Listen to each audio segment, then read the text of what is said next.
Tragedia sfiorata alle porte di Treviso, bus della MOM piomba nel giardino di un'abitazione per evitare l'impatto con un'auto. La proprietaria di casa viva per miracolo, parla l'autista, la decisione presa in un istante.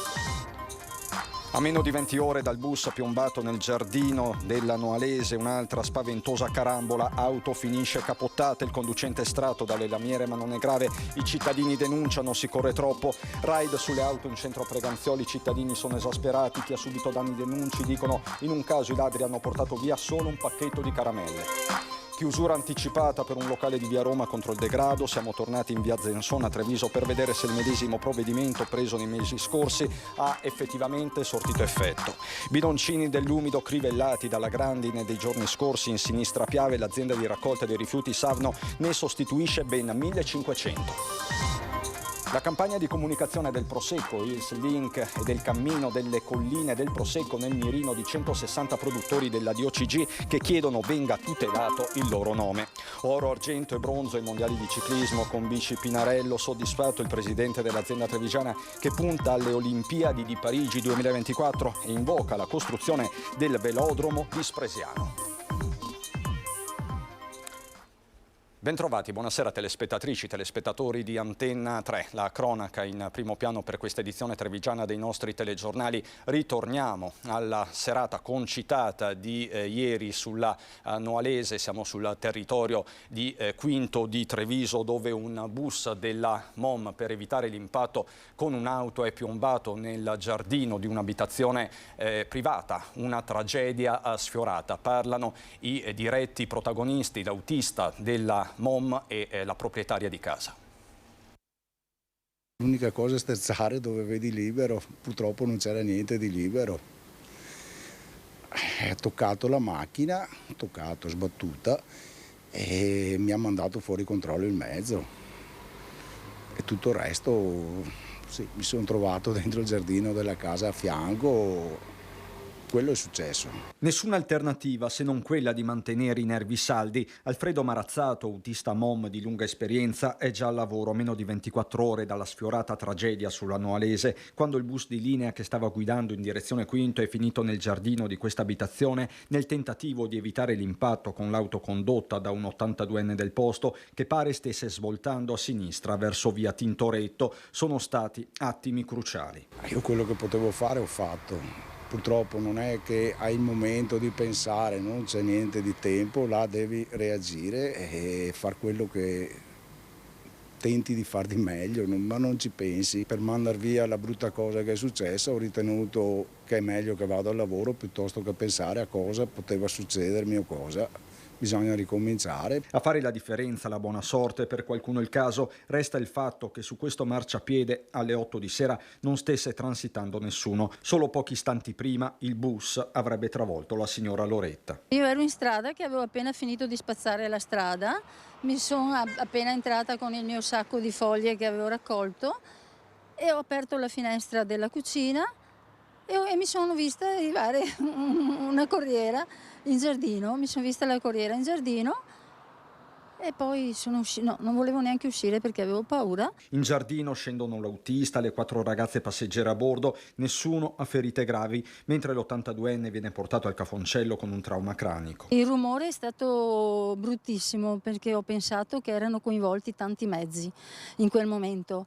Forse è stata la corriera che ha fatto tutta questa confusione, ma io ho pensato a camion, a macchine, perché si è assistito proprio tanto fracasso. Adesso chiudo la casa e non esco più, non voglio neanche più sentire nessuno perché sono veramente in stato di confusione. Io vivo sempre terrorizzata perché è tutto il giorno, capito, frenate e botte tutti i giorni, non ne posso più. Guardi, avevo appena tagliato le rose, che queste sono rose di una ragazza che era morta, sono state piantate perché è morta una ragazza sul muretto qua. Una strada difficile la Noalese, ma ora Loretta con il marito Raffaello ha anche un altro problema. Sono venuti 8 o 9 volte i ladri e ho il terrore dei ladri, anche di giorno.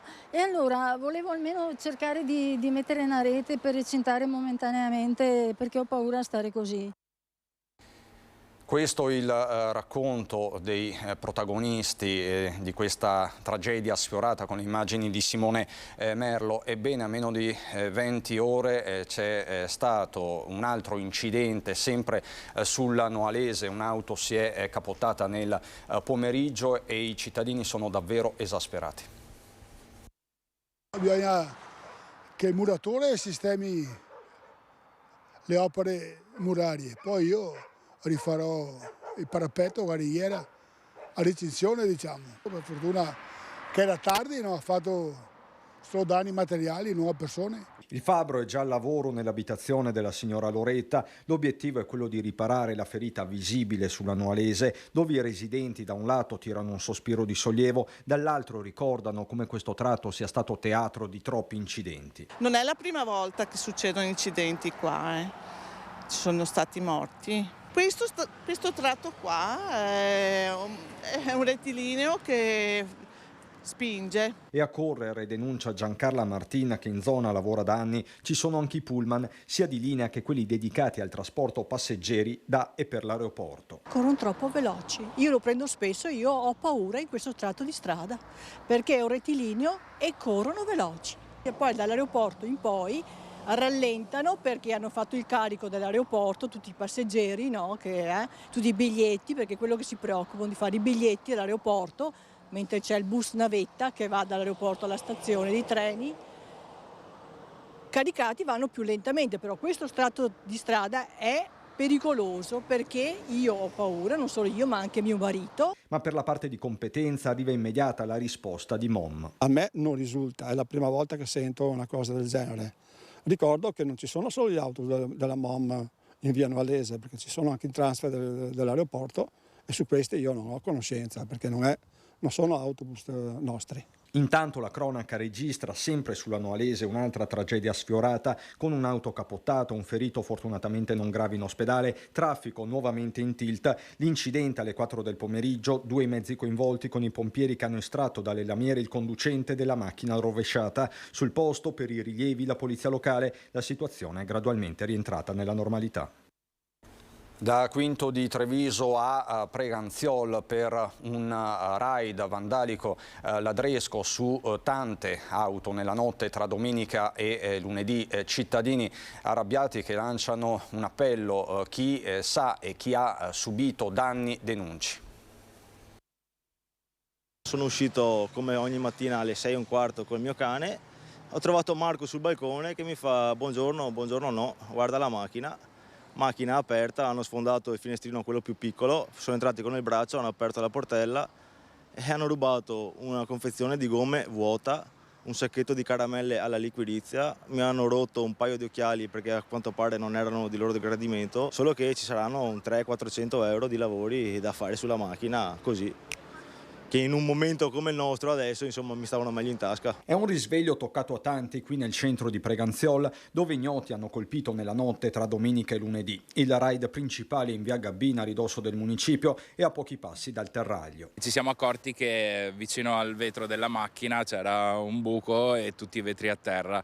E quindi è stato una brutta sorpresa, un brutto risveglio, perché oltre il danno è la beffa e quindi è stato poco piacevole. La beffa sta anche nel periodo. Carrozzerie e officine non solo stanno chiudendo per la pausa ferragostana, ma sono subissate dalle richieste di automobilisti alle prese con le grandinate delle scorse settimane. È difficile trovare reperibilità di finestrini, visto quanto è successo con il maltempo, e in più queste bravate non fanno di certo che migliorare la situazione. Ma la questione a Preganziol è anche politica, con lo scambio tra opposizione e sindaco. Le spaccate a Preganziol si ripetono da troppo tempo. Non è giusto che i nostri concittadini si sveglino la mattina col timore di trovarsi l'auto vandalizzata. Abbiamo portato anche in Consiglio Comunale le proposte concrete per la videosorveglianza a costo zero, ma l'amministrazione l'ha rifiutata. Preganziol sul piano della sicurezza ha bisogno di un cambio di passo. Non abbiamo bisogno di chiacchiere e di chi cavalca ogni volta solo i fini elettorali questi episodi infausti, ma dobbiamo solo continuare a lavorare con tutte le forze dell'ordine come abbiamo sempre sempre fatto. Ricordo poi che la nostra amministrazione comunale ha più che raddoppiato il parco delle telecamere connesse in fibra o con ponte radio alla centrale della polizia locale, che sostanzialmente sono le uniche che oggigiorno vengono approvate dal Comitato per la Sicurezza in prefettura. Purtroppo ho parlato anche questa mattina, fatalità, con uno dei soggetti coinvolti in questo danno, diciamo, e lui mi ha risposto: vabbè, ma avete denunciato voi già abbastanza, già, uno in più è meglio che uno in meno di solito, quindi se tutti denunciassimo probabilmente qualcosa si potrebbe muovere un po' più celermente. Ritorniamo a occuparci dell'omicidio di Varago di Maserata con la morte del 17enne Aymen, lo ricorderete, era il maggio scorso. Spunta un video, in questo video ci sarebbe la verità di quel giorno, non c'è aggressione della vittima verso il suo assassino, spiega l'avvocato Luciano Meneghetti.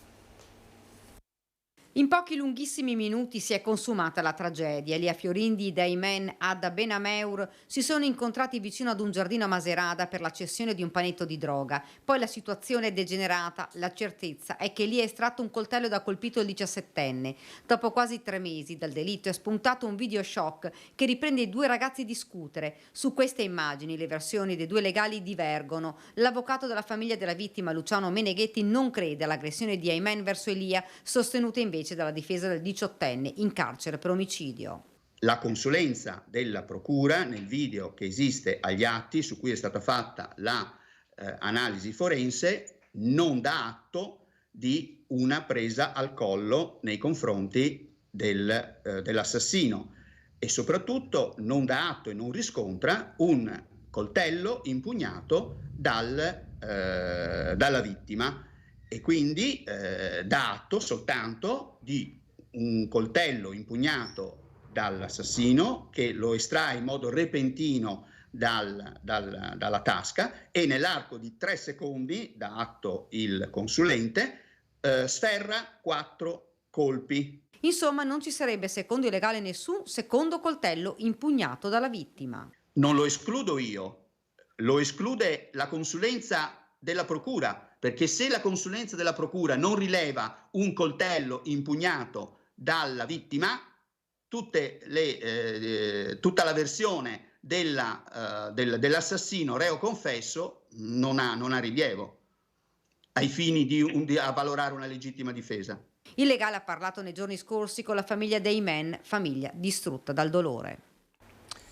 A Treviso capoluogo, soltanto ieri sera vi davamo conto di un'ordinanza emessa dal sindaco Mario Conte, la chiusura anticipata di un locale, di un bar in via Roma. Ebbene, con Francesca Bozza siamo stati in via Zenson a Treviso per vedere se lo stesso provvedimento assunto dal primo cittadino ha effettivamente sortito effetto. Laddove abbiamo attivato questo tipo di restrizione nei confronti di quegli ambienti che si sono resi protagonisti di episodi antipatici e sgradevoli, poi gli effetti si sono visti. Io ho rilevato anche in forma scritta grande soddisfazione da parte dei residenti. L'ultima ordinanza in ordine di tempo di chiusura anticipata di un locale a Treviso è quella firmata ieri pomeriggio dal sindaco Conte per un bar di via Roma.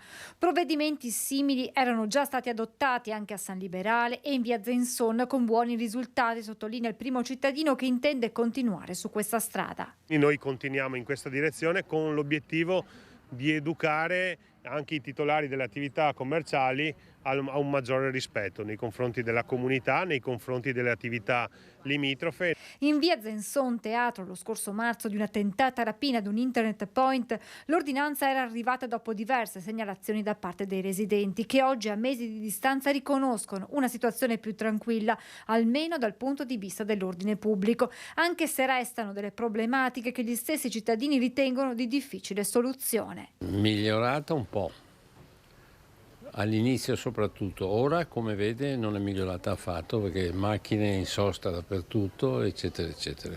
Quindi le chiusure anticipate decise dal sindaco? Ci vogliono assolutamente, un po' tranquilla, nel senso che noi residenti poi a una certa ora andiamo a nanna su e sotto così. È una concentrazione anomala di persone che hanno le loro abitudini e non le cambiano, e l'anomalia ancora più evidente come donna è che sono tutti maschi. Viabilità, parcheggi, pulizia sono le criticità che chi vive qui evidenzia oggi. È la questione urbanistica che non funziona. Questa è diventata una strada, diciamo, di grande comunicazione, pur essendo la più piccola e stretta di tutte quelle che ci sono. Secondo me doveva essere stata studiata meglio prima, ma ci sono, guardi quanti phone center. E poi magari la gente comincia a dire no, lì le case valgono meno e questo è un danno. Bisognava non dare le licenze. Partita il 4 agosto, si concluderà il 20 di settembre la sperimentazione dei taxi gratuiti fuori dalle discoteche, iniziativa che non deve essere letta dai ragazzi come una possibilità di bere di più, sottolinea però Giannino Venerandi, gestore di una discoteca a Spresiano e rappresentante del sindacato dei locali da ballo. La vera essenza è quella di garantire uno strumento in più di sicurezza per chi ha appunto dei livelli non consentiti per mettersi alla guida. È partita lo scorso fine settimana in 6 discoteche italiane, tra cui il Muretto di Jesolo, la sperimentazione del Ministero dei Trasporti insieme al sindacato locali da ballo contro gli incidenti stradali. Taxi gratuiti per accompagnare a casa i ragazzi che hanno un tasso alcolico che non permette loro di mettersi alla guida. Ci sono comunque delle procedure, una di queste è quella di fare l'alcol test, noi abbiamo i nostri dispositivi qui negli ingressi dei locali, da quel risultato si valuta se è il caso di far accompagnare a casa la persona con il taxi. Il costo dei taxi, che coprono un raggio di 20-30 km, è a carico del Ministero e viene in una prima fase anticipato dalla discoteca. L'obiettivo è quello, una volta conclusa il 20 settembre la fase di sperimentazione, di estendere l'iniziativa anche agli altri locali da ballo. Dove ci saranno degli accordi tra noi che abbiamo queste attività di pubblico spettacolo e appunto i taxisti o chi ha attività di noleggio. E in questo modo potremo dare un servizio in più. Il servizio di taxi gratuito ha suscitato pareri favorevoli, ma anche molte perplessità. Qualcuno teme infatti possa essere letto dai ragazzi come una possibilità per loro di bere di più. Probabilità che per lo stesso Venerandi e per il sindaco di Spresiano, comune dove si trova una delle discoteche più conosciute della marca, non va assolutamente presa in considerazione. Non è questo un invito a bere di più. Ben venga se è una sorta di monito per dire ragazzi guardate che se andate in discoteca non dovete bere, ma se bevete vi diamo una mano ad andare a casa. Non deve essere la regola, ecco.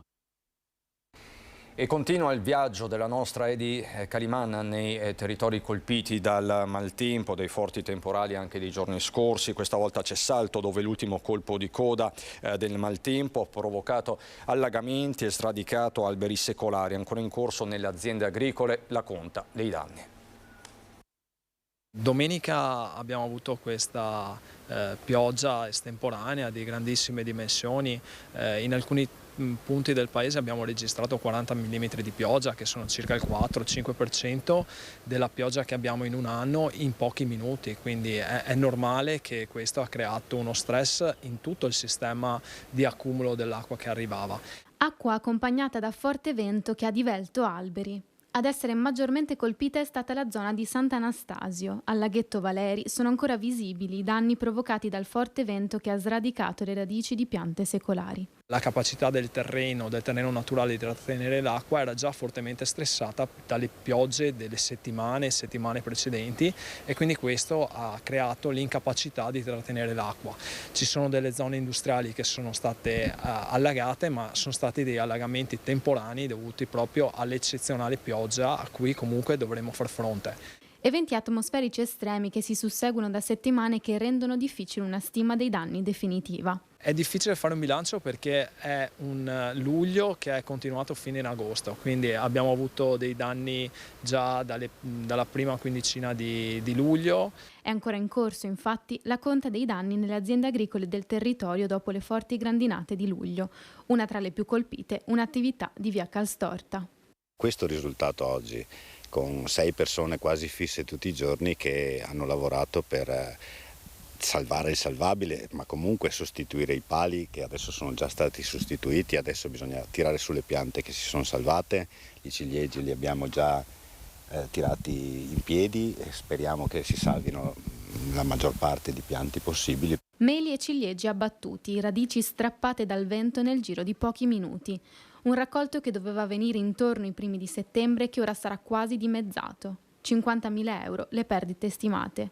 Per non parlare dei vigneti, già duramente messi alla prova dalla flavescenza dorata e attraverso i quali Michele ci accompagna per farci vedere i segni della grandine. Questo è un altro danno da chicco di grandine, questo anche, vedi? Questi danni su un tralcio del genere ti privano del raccolto anche del prossimo anno. Qui c'è solo da piangere, però non piangiamo, ma ci tiriamo sulle maniche e andiamo avanti. E sono ben 1500, pensate, i bidoncini dell'umido consegnati da Savno agli utenti della sinistra Piave in sostituzione dei precedenti danneggiati dalla grandine nelle scorse settimane. Le richieste di cambio sono arrivate dai residenti dei comuni più colpiti dal maltempo: Colle Umberto, Cordignano, Godega di Sant'Urbano, Orsago, San Pietro di Feletto e Tarzo. Emblematico il caso di Pieve di Soligo, in cui in un solo giorno sono stati consegnati circa 300 bidoncini. Dal presidente di Savno, Giacomo De Luca, sostegno ai cittadini colpiti nei momenti più critici, dice De Luca. Di questa emergenza i nostri ecocentri hanno accettato quantitativi di materiale superiori ai limiti previsti dal regolamento. I disagi dei cittadini alle prese con la conta dei danni sono stati parecchi e i nostri operatori hanno cercato per quanto possibile di allevarli. Queste le parole del presidente della società del presidente di Savno. E noi voltiamo pagina perché c'è una polemica feroce che sta montando tra i colli del Prosecco. Una lettera indirizzata al presidente del Veneto Zai, al consorzio DOCG, all'associazione UNESCO e a Trenitalia, parallelamente l'avvio di una raccolta firme. 160 aziende della DOCG sono pronte a dare battaglia. Nel mirino la campagna di comunicazione Trenitalia Mom con gli autobus rossi denominati Prosecco Hills Link e il cammino delle colline del Prosecco che secondo i produttori avrebbero cancellato il riferimento territoriale Conegliano Valdobbiadene. Viticoltori e aziende agricole puntano il dito contro una comunicazione che nella missiva viene definita appiattita, generalista e fuorviante, con il nome scelto per la cartellonistica.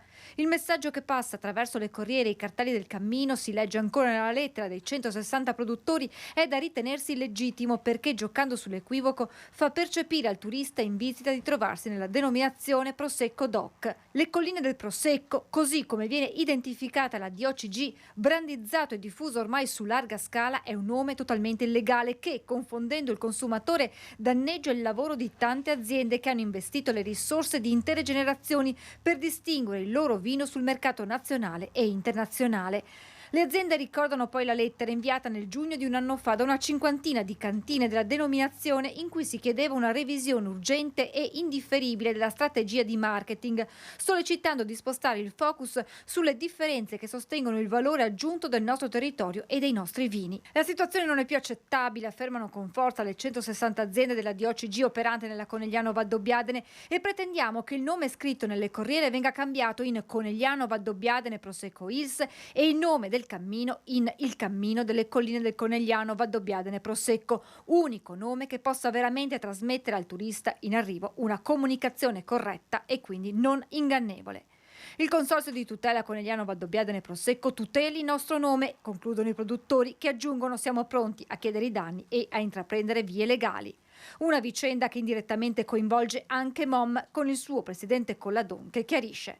Siamo stati sollecitati a fare un servizio per il territorio dalla Fondazione UNESCO, dal Consorzio DOCG e da 13 sindaci. Noi abbiamo aderito volentieri a questa iniziativa, l'abbiamo messa in piedi con loro, il nome è stato scelto con loro e quindi siamo qua che aspettiamo. Cercheremo di capire dal Consorzio DOCG, dalla Fondazione e anche dei sindaci se questo è un problema o non è un problema. Io faccio trasporto pubblico e mi hanno detto di fare il trasporto pubblico e noi lo facciamo.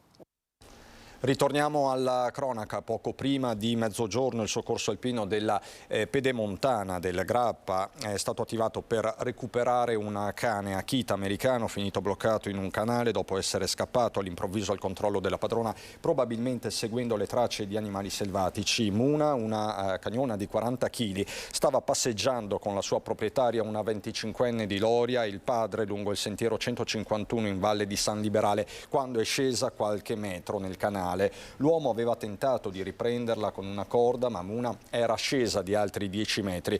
4 soccorritori hanno così raggiunto padre e figlia e hanno attrezzato una calata con un ancoraggio su una pianta. Un tecnico è sceso dalla bestiola e l'ha dotata di imbrago. Entrambi sono poi stati sollevati verso l'alto con un sistema di paranchi. Muna è stata poi consegnata ai proprietari. Una storia quindi a lieto fine, presenti pure i vigili del fuoco.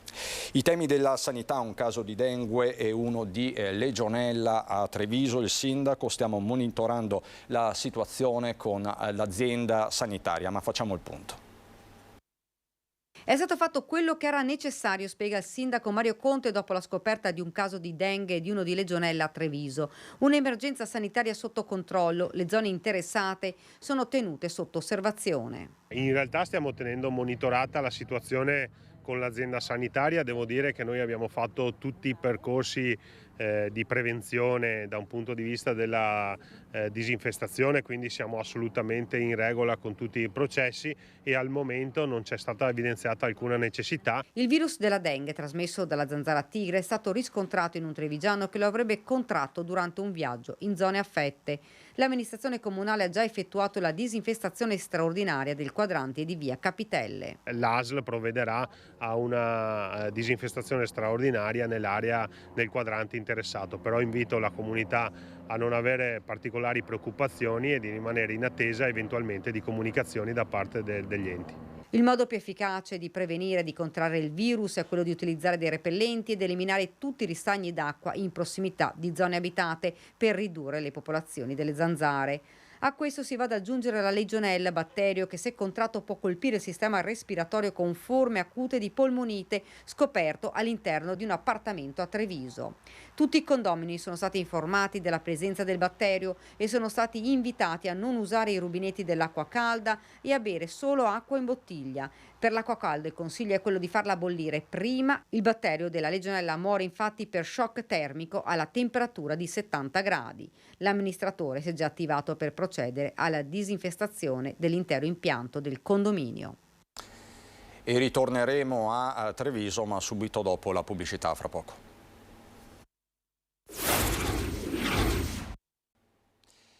Di nuovo in studio c'è una data che dobbiamo ricordare, 8 agosto 1956, sono passati esattamente 67 anni dalla tragedia di Marcinelle, dove persero la vita nella miniera di Bois du Casier 262 operai, di cui 136 erano italiani. Un'esplosione all'interno della miniera che non ha lasciato scampo ai minatori, tra loro anche dei trevigiani, Mario Piccina di Codognego, Rino Casanova di Montebelluna e Giuseppe Polese di Cimadolmo. Solo 13 i superstiti. È più che mai necessario mantenere salda la tutela dei lavoratori, di tutti i lavoratori, ovunque essi si trovino, quale sia stato e quale sia la loro nazionalità. Sono le parole che il Presidente della Repubblica Sergio Mattarella ha espresso in occasione della 22esima giornata nazionale del sacrificio del lavoro italiano, a memoria delle vittime e dei tanti emigrati che hanno lasciato l'Italia per trovare un futuro migliore. Ritorniamo a Treviso, dicevamo anche prima della pubblicità, dove è stata inaugurata al Parco Ducale una nuova area sgambatura cani. Il sindaco di Treviso, insieme a Chira, testimonial d'eccezione, ha inaugurato la nuova area sgambatura cani al Parco Ducale tra i quartieri di San Zeno, Sant'Angelo e Santa Maria del Sile. Ne abbiamo fatte già 4 a Treviso Nord, quindi a San Paolo, a Santa Bona, a San Bartolomeo e al villaggio Gesca. Questa è la quinta e la prima a Treviso Sud. 32.000 euro il costo dell'opera, che prevede un'ampia area recintata alla quale si accede attraverso 2 cancelli pedonali con una bussola per la sicurezza dei cani. All'interno una fontana, 2 panchine, cestini per i rifiuti e un sistema di illuminazione che verrà ulteriormente implementato. L'amministrazione punta a realizzare complessivamente 12 aree dedicate agli amici a 4 zampe, che nel capoluogo della Marca sono circa 23.000. Si stanno individuando gli spazi più adatti in questa zona della città, ma anche nei quartieri di Sant'Antonino, San Lazzaro e San Giuseppe. Che siano un po' distanziate dalle case per non creare disagi, però che siano anche in zone antropizzate dove le persone possono portare gli animali d'affezione senza fare lunghi percorsi. Treviso vuole continuare ad essere una città pet friendly, per questo, spiega il sindaco Mario Conte, è necessario creare strutture adeguate. Crediamo fortemente che questo tipo di spazi rendano ancora più fruibili i quartieri, creando un'opportunità di relax e di svago e diventando un presidio del territorio.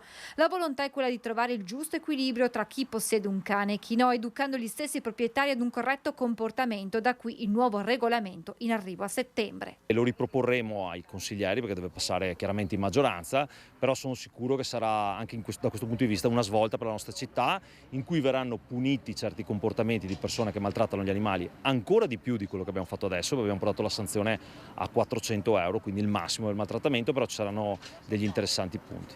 Nella Marca sono stati 200 da inizio anno i casi di maltrattamenti ai danni di animali d'affezione e in un periodo come quello estivo dal vice sindaco un appello contro gli abbandoni. Che esiste eventualmente l'EMPA e il rifugio degli animali a Ponzano dove portare il cane se uno non può più tenerlo, perché l'abbandono è veramente una vergogna. Sport e territorio, oro, argento e bronzo ai mondiali di ciclismo nell'inseguimento individuale con Bici Pinarello. Soddisfatto il presidente dell'azienda trevigiana Fausto Pinarello, che punta alle Olimpiadi di Parigi 2024 e invoca la costruzione del velodromo di Spresiano. Così dice ai microfoni di Lina Paronetto. Voglio fare le bici più performanti al mondo. Le vogliamo fare belle e la ciliegina è se vincono. Sai, questa è una cosa non è che non si può programmare questa cosa, la possiamo cercare. Sai. Io ho sempre detto che nella vita ci vuole anche tanta fortuna, quindi non è questa aiuta sicuramente. L'oro di Filippo Ganna, l'argento di Daniel Bigam, il bronzo di Jonathan Milan, il podio dell'inseguimento individuale ai mondiali di ciclismo di Glasgow ha in comune la bicicletta, tutte made in Treviso, tutte Pinarello. Uno strapotere, quello dimostrato dall'azienda costruttrice fondata da Nani Pinarello, che il presidente e il figlio Fausto punta a ribadire alle Olimpiadi di Parigi 2024. Non è che un podio mondiale capiti tutti i giorni. E tra l'altro con dei fenomeni, perché dal Super Pippo sicuramente il cronometro più forte attualmente al mondo, a Dan Bigam, che è un nostro collaboratore, quindi amico di Pippo, e il mitico Johnny Miller, che è già un futuro, è già una realtà. Vincerlo anche con un ragazzo inglese, questo Dan Bigam, tra l'altro con l'unica bici che non è la stessa di quelle che usa la federazione inglese, per me è un orgoglio pazzesco. Per la nostra azienda trevigiana, io sono felicissimo, spero anche qualche altro trevigiano sia felice come me, credo di sì, perché continuano a ricevere complimenti. Obiettivi sportivi e imprenditoriali che non si fermano qui, il nuovo socio, i propositi di crescita e consolidamento, Pinarello non si dà limiti. Per creare una struttura, la famosa struttura che doveva partire qualche anno fa, adesso credo quasi siamo. Sperando anche comunque nel velodromo di Spresiano, sperando che l'altro giorno mi ha chiamato il signor Remo Mosole e no, mi raccomando, tutti felici, la spada tratta di Federo sempre come l'ho fatto qualche anno fa, e noi faremo la nostra parte, perché il velodromo deve arrivare a Treviso. E noi dobbiamo andare a Belluno.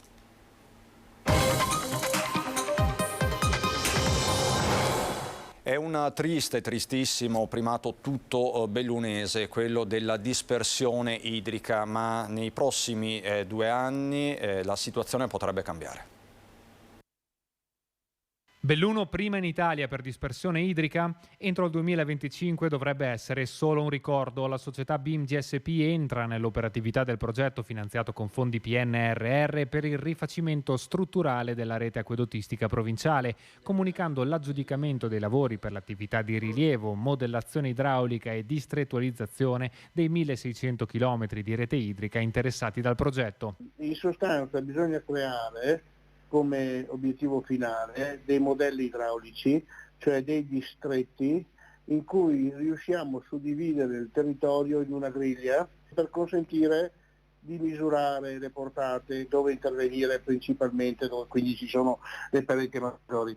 E quindi stiamo programmando, progettando e realizzando un intervento che varrà per decine e decine di anni. Meno 35% l'obiettivo di riduzione delle perdite delle tubature attraverso il rifacimento di 36 sistemi acquedottistici che forniscono acqua potabile a 100.000 cittadini distribuiti su 16 comuni.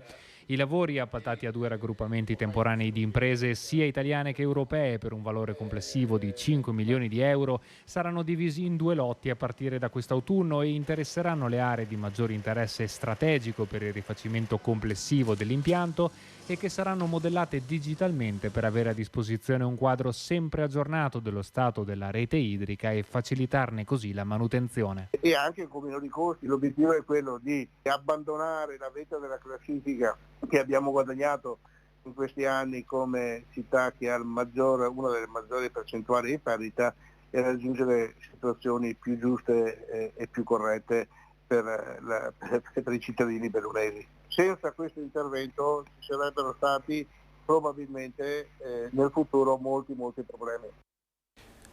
Presenta la firma di quasi tutti i sindaci della provincia di Belluno la lettera inviata su iniziativa della consigliera di parità Flavia Monego alla regione del Veneto. Il suo interno la richiesta di sostegno all'unico centro antiviolenza bellunese attualmente gestito da Belluno Donna, che senza una deroga all'entrata in vigore dell'intesa Stato-Regioni dello scorso settembre non sarebbe in grado di rispettare i nuovi requisiti minimi introdotti e che comporterebbero l'impossibilità di accedere ai fondi e al riconoscimento regionale. È importante presentare l'unitarietà del territorio provinciale. Le donne vittime di violenza non possono rimanere senza un presidio di fondamentale importanza e di sicuro appoggio come il centro. Le parole della consigliera di parità, che ha già incontrato l'assessore regionale al sociale e confida nella possibilità di ottenere una deroga. Questo il fronte che si è aperto nelle ultime settimane in provincia di Belluno.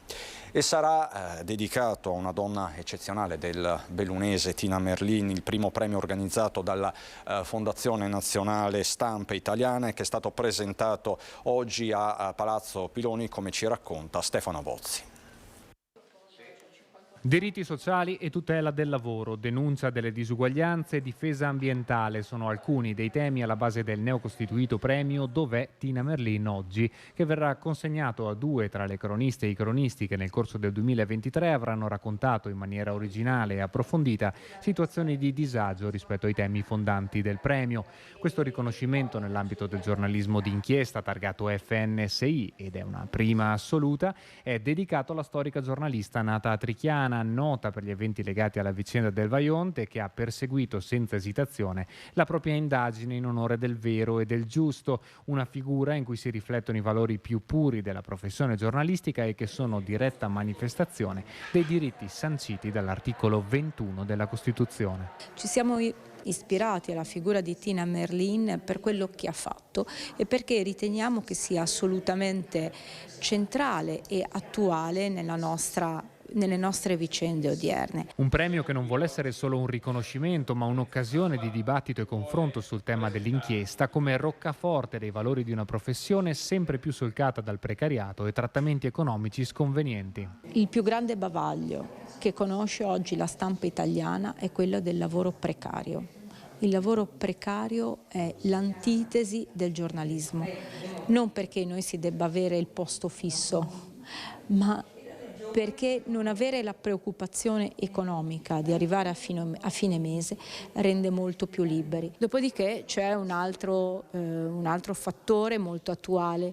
Noi oggi parliamo di intelligenza artificiale e l'unico modo che conosciamo per evitare che l'intelligenza artificiale dilaghi nel giornalismo è fare giornalismo d'inchiesta. A sposare l'iniziativa la Fondazione Vajont, l'Associazione Culturale Tina Merlin, la provincia di Belluno e i comuni di Borgo Valbelluna e Longarone, che ospiterà la prima edizione del premio per il 2023 come coronamento degli eventi legati alla ricorrenza del 60° della tragedia del Vajont. È un'occasione proprio per riflettere attorno alla figura del giornalista d'inchiesta, come è stata Tina, e un esempio, penso, per tutto questo settore in maniera molto importante.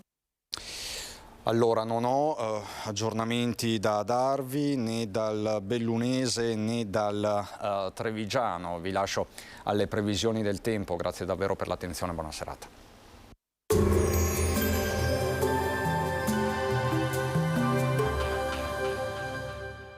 Portaci gli oggetti, i mobili, i vestiti che non usi più. Da noi, guadagni. Ex novo mercatino dell'usato. Aperto 7 giorni su 7, via Vicenza 23, Vede Lago. Bentrovati al meteo. L'alta pressione protegge il nostro territorio, il tempo dunque sarà buono e il clima gradevole. Vediamo insieme il dettaglio di mercoledì 9 agosto. Sul Veneto sarà soleggiato ovunque, tuttavia nel pomeriggio non si potrà escludere qualche annuvolamento più intenso sulle Alpi, anche con occasionali brevi precipitazioni associate.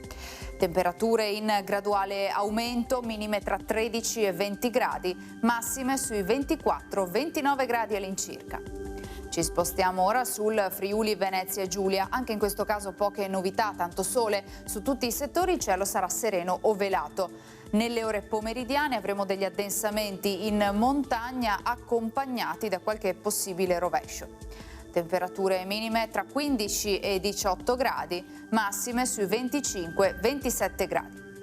Infine diamo uno sguardo al Trentino Alto Adige, dove sarà piuttosto soleggiato, come vediamo dalla grafica. Verso nord nubi più fitte con temporali, specie sui settori di confine. Temperature minime intorno ai 15 gradi, massime sui 27-29 gradi all'incirca. Dal meteo per ora è tutto, vi do appuntamento al prossimo aggiornamento.